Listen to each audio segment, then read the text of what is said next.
എന്താ സംഭവിച്ചത്? നീ പറയൂ സേതുപതി. ശിവക്ഷേത്രം ഭക്തജന സമുദ്രമായിരുന്നു മഹാരാജൻ. അപ്പോ ദേവസേന തമ്പുരാട്ടിയും ദർശനത്തിന് വന്നു. അത് അങ്ങ് എഴുന്നള്ളുന്ന സമയമായതുകൊണ്ട് മുഖവാതിൽ കൂടി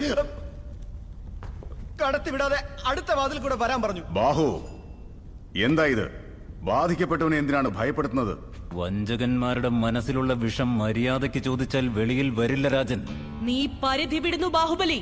ഒരു പൂർണ്ണ ഗർഭിണിയുടെ കൈകളിൽ വിലങ്ങ് വെച്ച് വിചാരണ നടത്തുന്ന ഈ സഭ എന്നേ പരിധി വിട്ട് കഴിഞ്ഞു അമ്മേ. പൂർണ്ണ ഗർഭിണിയോ ശിശുവോ വൃദ്ധയോ നീയോ ഞാനോ, വിചാരണാ രീതി ഒന്നു തന്നെ. നടന്നത് എന്താണെന്ന് അറിയുമോ നിനക്ക്? എന്താ നടന്നത് ദേവസേനെ? ശിവക്ഷേത്രത്തിൽ സ്ത്രീകൾ ഒരു വഴിയിലൂടെ പോകാൻ പറഞ്ഞു. ആ സമയത്ത് ഇയാൾ അവരുടെ ദേഹത്ത് കൈവച്ച് തടവി. എന്റെ ശരീരത്തിലും കൈവയ്ക്കാൻ നോക്കി. അവന്റെ വിരലുകൾ വെട്ടി ഞാൻ. നീ ചെയ്തത് തെറ്റ്. സ്ത്രീകളുടെ മേൽ കൈവച്ചാൽ വെട്ടിയരിയേണ്ടത് വിരലുകളല്ല, തലയാണ്.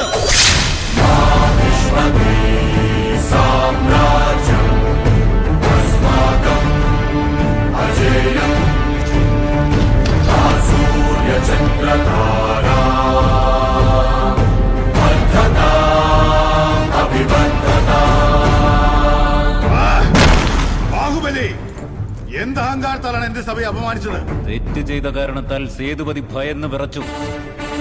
സത്യം പറഞ്ഞ കാരണത്താൽ ദേവസേന ഭയപ്പെടാതെ നിന്നു. കുറ്റം തെളിയിക്കപ്പെട്ടു, ശിരച്ഛേദവും നടത്തപ്പെട്ടു.